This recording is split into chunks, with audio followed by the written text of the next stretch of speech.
Hay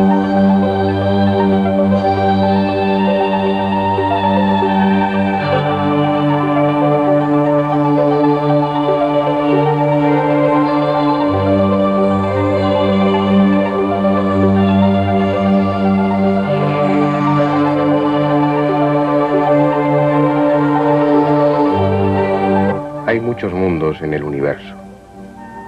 Tantos como hombres han existido y existen.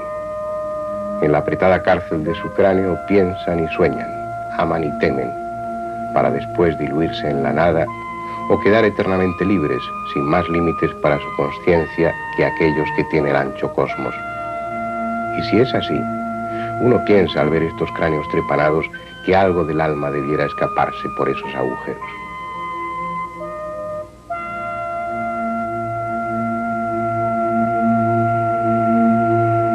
Es este uno de esos misterios que hacen apasionante el estudio del pasado. Desde la costa desolada del Pacífico hasta las nevadas cumbres de los Andes, el hombre antiguo peruano se sometió con frecuencia a ese tipo de intervención.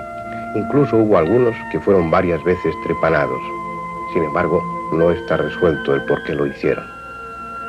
Se sugiere que con ese cruento sistema se liberaba al cerebro de presiones en aquellos casos de jaquecas rebeldes o de tumores intracraneales. Otros atribuyen a esa técnica un fin ceremonial o religioso, una intención espiritual, como si esos agujeros en el cráneo activasen determinadas funciones psíquicas. Y podría pensarse eso si tales trepanaciones hubiesen sido practicadas habitualmente en la misma zona del cráneo. Pero no es así. Unas veces son frontales y otras parietales u occipitales, cuando no son varias en el mismo cráneo. La razón más probable está en una vitrina del Museo Arqueológico de Lima. Las mazas que utilizaron en sus frecuentes contiendas. Mazas que muchas veces tenían forma de estrella y eran de pedernal o de bronce, con lo que el golpe, si era aplicado con la necesaria fuerza, astillaba o perforaba el cráneo del contrario, protegido en el mejor de los casos con un ligero casco almohadillado de fibra vegetal.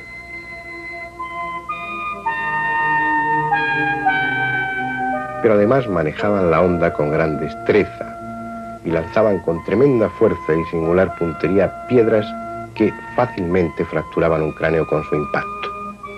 Bajo esa hipótesis, los cráneos trepanados pertenecen a guerreros que en su día recibieron una herida en el combate y a los que hábiles cirujanos de Paracas, de Nazca o de cualquier otro pueblo precolombino, provistos de un instrumental tan poco sofisticado como este que están viendo, quitaban las esquirlas de la fractura y limpiaban la herida, para después, a fuerza de escópulo y martillo, redondear y agrandar el orificio del cráneo.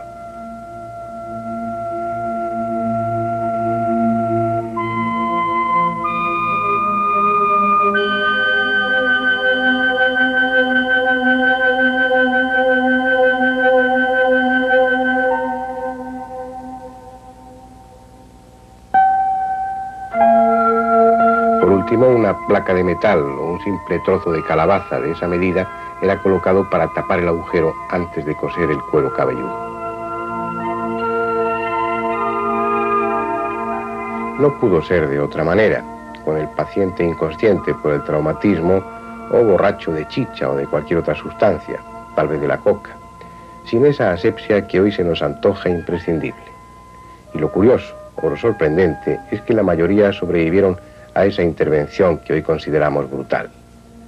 La prueba de su supervivencia está en el crecimiento del hueso nuevo a partir de los bordes de la trepanación, en ocasiones cubriendo casi totalmente el orificio.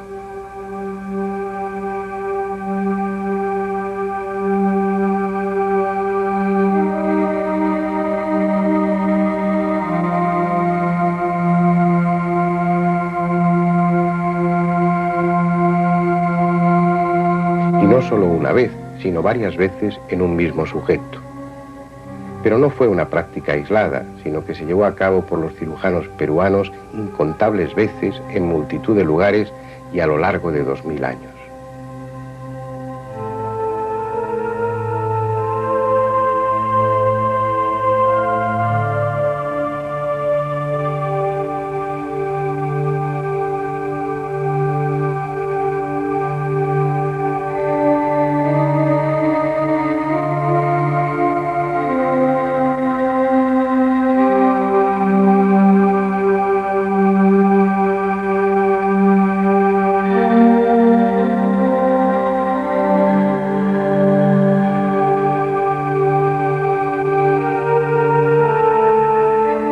por qué lo hicieron no está a mi juicio resuelto.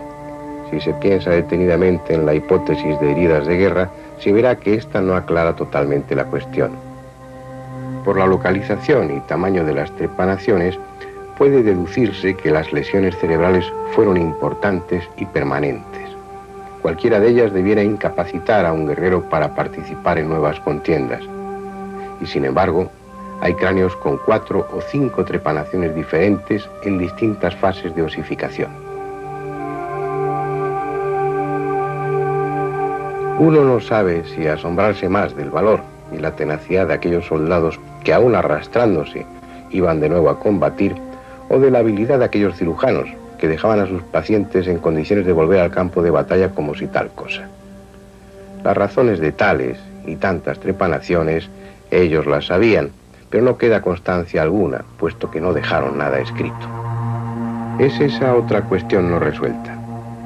Cuesta entender cómo culturas tan evolucionadas no desarrollaron un sistema de escritura. Eran tejedores, orfebres, topógrafos, mercaderes, hábiles arquitectos, astrónomos expertos, pero además eran administradores minuciosos de un vasto territorio en el que centenares de pueblos eran censados, donde cada grano de maíz era llevado en cuenta.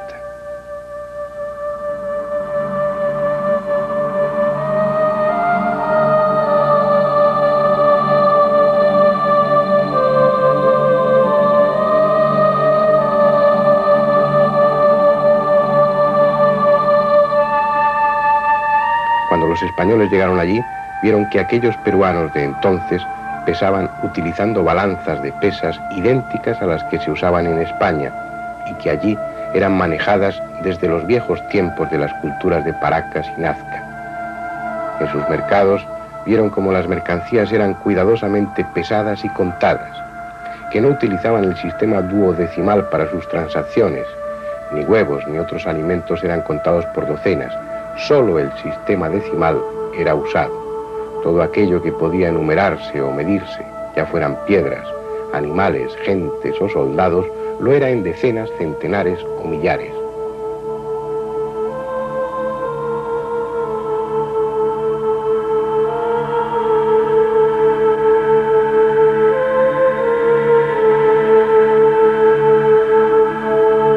Un sistema decimal que ya se utilizaba en Perú desde la época del Imperio Chimú, y que gobernó la vida y los actos de Chan Chan, la inmensa ciudad de barro que fue la capital de ese imperio.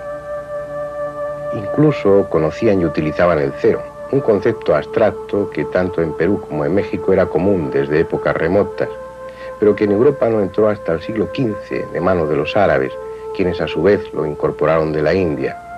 Y a pesar de ese conocimiento, a pesar de su arte, de su perfecta administración y de tantos otros elementos propios de una cultura evolucionada, no desarrollaron una escritura. El único método que se les conoce de llevar cuenta de las cosas son los quipos. Daban por ello razón de los gastos que se habían hecho o de otras cosas hubiesen pasado muchos años atrás. Y en estos nudos contaban de 1 hasta 10, y de 10 hasta 100, y de 100 hasta 1000. Y en uno de estos ramales está la cuenta de lo uno y en el otro lo del otro. De tal manera esto que para nosotros es una cuenta donosa y ciega, y para ellos singular. En cada cabeza de provincia había contadores, a quienes llamaban quiposcamayos, y por estos nudos tenían la cuenta y razón de lo que habían de tributar los que estaban en aquel distrito.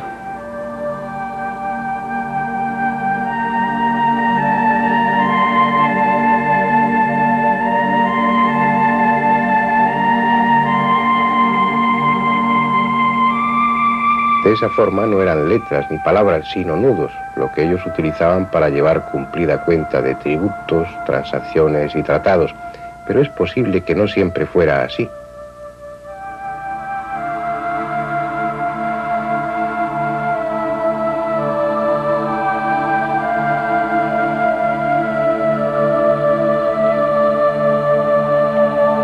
La vieja cultura mochica, una de las más interesantes del pasado peruano, muy anterior a los incas, y destacada entre ese conjunto de culturas espléndidas por sus pirámides de adobe, construidas con igual material y forma con los que en Babilonia se hicieron los zigurat, fue también la cultura de la cerámica, la que más y mejores muestras dejó de su sociedad en ese frágil vehículo.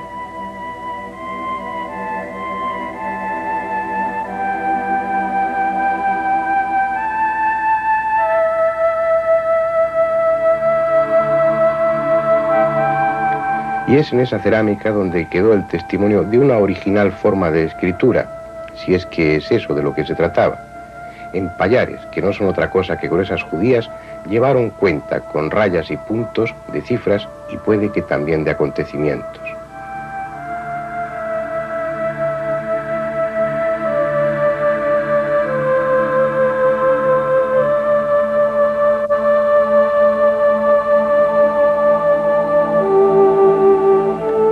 Y había corredores que llevaban bolsas con esos payares de uno a otro lado, a modo de correos. Luego eran otros, en el lugar de destino, los que se encargaban de ordenarlos y descifrarlos. Hasta que, según cuenta una tradición, un rey mochica, por oscuras razones, prohibió su uso y esa forma de escritura se perdió. La hipótesis de una escritura en payares anterior al Imperio Inca es defendida por algunos investigadores y negada por ninguno, pero no hay forma humana de saber qué grado de desarrollo alcanzó ese tipo de escritura, si se trataba únicamente de cifras o eran en realidad ideogramas que expresaban conceptos a través de una clave preestablecida. Pero si lo de los payares no fue una forma de escritura, es posible que existiese otra en los tejidos. Puede verse en los aparentemente ingenuos dibujos que dejó el cronista Guamán Poma de Ayala en su nueva crónica y buen gobierno del Perú, ricos en detalles a pesar de su simplicidad. En sus retratos idealizados de los soberanos incas se aprecia en la ropa con la que fueron dibujados una o varias franjas en las que se repiten formas geométricas que han llevado a algunos estudiosos al convencimiento de que los incas poseían una escritura. Según ellos, lo que puede verse en esos dibujos es el nombre del inca correspondiente, y partiendo de esa idea, han llegado a reconstruir un abecedario que, como en la escritura egipcia, carecía de vocales. De esa manera, lo que en algunos tejidos consideramos simples adornos, sería en realidad un texto escrito. Aún así, faltan todavía datos para asignar a los dibujos de esos tocapos, que es como se llaman tales adornos, la categoría de escritura. Bien, en cualquier caso, lo único seguro es que en tiempos de los incas y heredados de otras culturas más antiguas, los quipus, esos cordones anudados, eran la forma habitual de comunicarse a distancia. Desde Cuzco, la capital del incanato, el Inca mantenía en orden y administraba todo el Tahuantinsuyo, el conjunto de las 4 grandes provincias que constituían el Imperio Inca.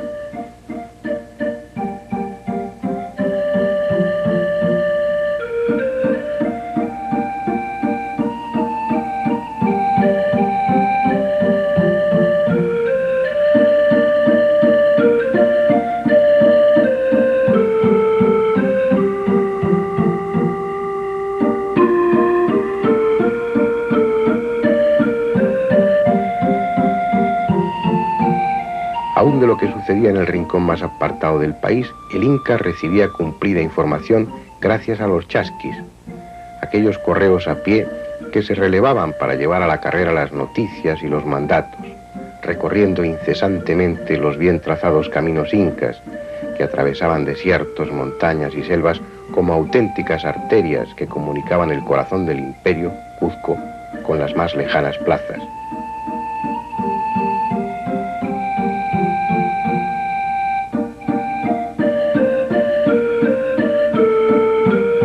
Esos infatigables chasquis llevaban en su zurrón los quipus que habrían de descifrar los quipos camayos, los hábiles lectores que sabían qué cantidades se representaban según el orden, forma y color de los nudos.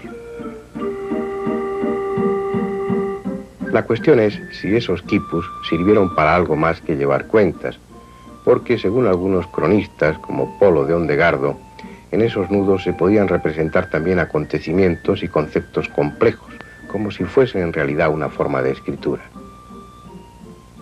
Y otra cosa que no pudiera creer si no viera, es que por hilos y nudos se hallan figurados las leyes y estatutos, así de lo uno como de lo otro. y las sucesiones de los reyes y el tiempo que gobernaron. Un conocimiento reservado a los especialistas y a la clase dirigente, que dedicaba un año de su formación a aprender el lenguaje de los quipus. El pueblo llano nada sabía de esa forma de comunicación. Hoy se tiende a asignar a esos cordones anudados una doble función, la de llevar la contabilidad y la de servir como medio mnemotécnico para recordar acontecimientos importantes. Algo comparable al hilo que se anuda a un dedo para recordar un encargo. Para el observador casual es simplemente eso, un hilo anudado, pero para el que lo lleva está representando un acontecimiento, una idea.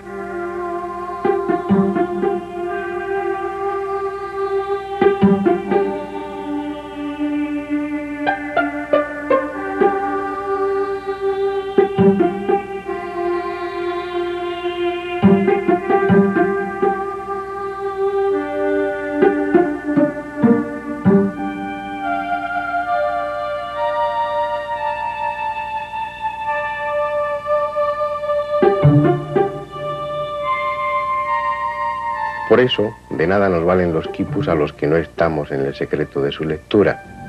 Tampoco quedan quipos camayos que puedan descifrarlos. Así pues, nos quedaremos sin saber la razón de sus cráneos trepanados, ni la de otra costumbre, tanto o más enigmática, la deformación craneal. Tal vez no haya existido en la historia de los pueblos costumbre más extraña que esta. Los antiguos peruanos, al igual que hicieron otras culturas de Mesoamérica, como los mayas, alargaron de forma monstruosa sus cabezas. Como insatisfechas de la apariencia que les diera la naturaleza, las gentes de Nazca, Paracas y una docena de pueblos más deformaron sus cráneos en busca de un ideal de belleza que hoy nos sorprende y estremece.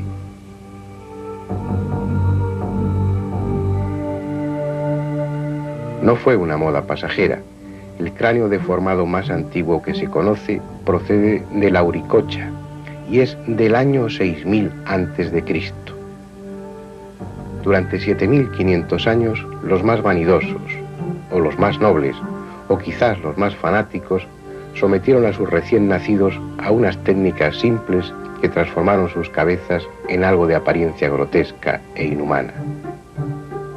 Solo unos pocos merecen un lugar destacado en las vitrinas de los museos.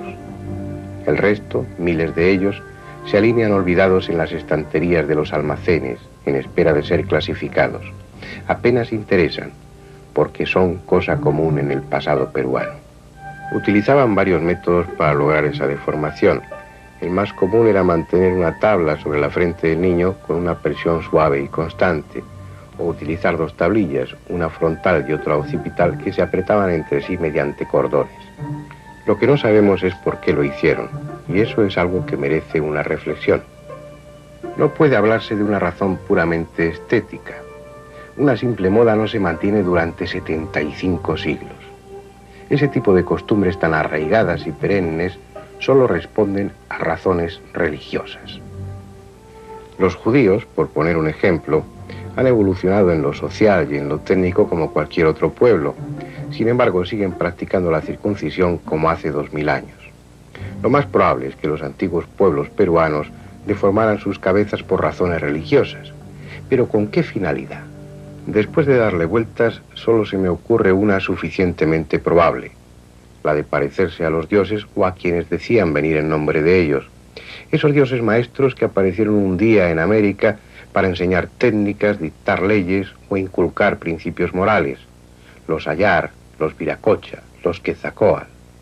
Aquellos seres legendarios que en Sudamérica, como en Mesoamérica, eran aún recordados cuando llegaron los conquistadores, con quienes los identificaron porque, como aquellos, eran de piel blanca y poseían poblada barba.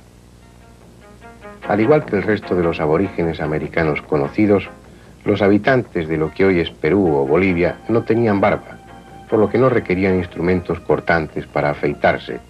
Les bastaban unas pinzas para arrancarse los escasos pelos que crecían en su bigote o en su mentón. Los ceramistas de Nazca, que nos dejaron un detallado retrato de su sociedad, reflejaron con gracia y elocuencia el gesto de depilarse ante el espejo. Alguien con poblada barba debía resultar para ellos impresionante. Y así fue, porque el recuerdo de aquellos dioses barbudos de piel blanca se mantuvo vivo durante siglos.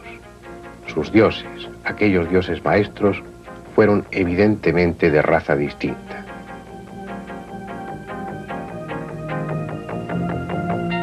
La cuestión es si a esa piel blanca y a esa barba hay que unir un cráneo diferente. De ser así, no puede ya especularse con que fueran fenicios o cretenses, llegados allí intencionada o accidentalmente, porque ninguna raza de este planeta se ajusta a esa apariencia. Eso lleva, siempre en el terreno de la especulación, a una conclusión fantástica. Aquellos dioses procedían de quién sabe qué rincón del espacio.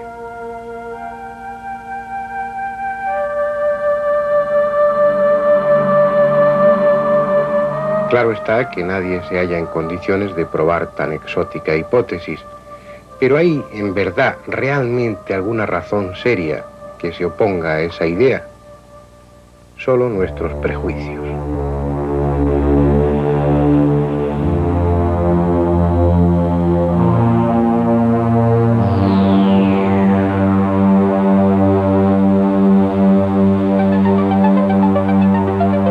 En el mismo cráneo.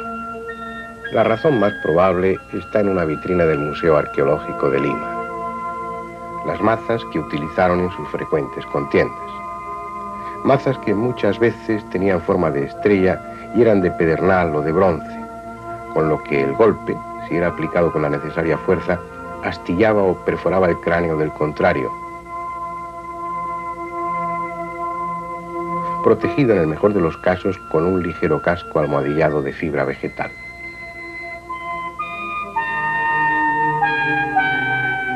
Pero además manejaban la onda con grandes, de quedar eternamente libres, sin más límites para su conciencia que aquellos que tiene el ancho cosmos. Y si es así, uno piensa al ver estos cráneos trepanados que algo del alma debiera escaparse por esos agujeros.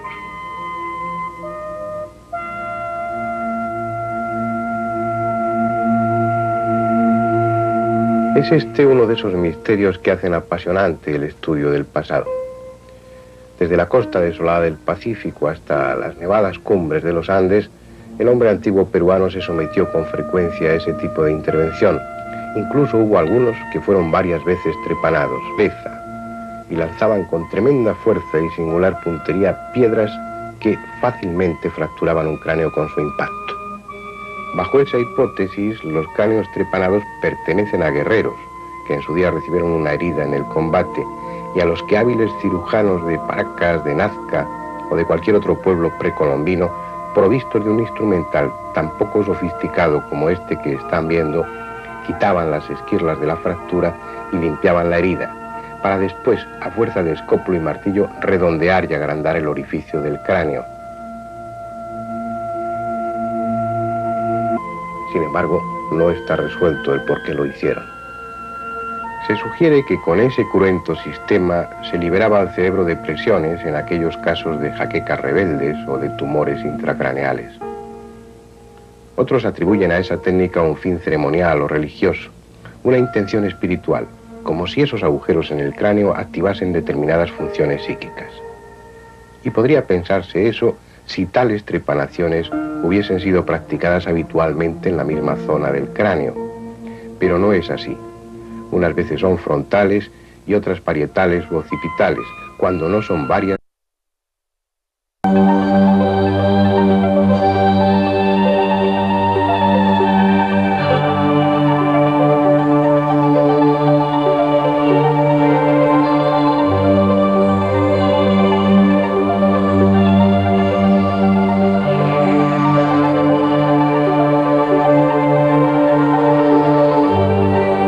Hay muchos mundos en el universo. Tantos como hombres han existido y existen. En la apretada cárcel de su cráneo piensan y sueñan, aman y temen, para después diluirse en la nada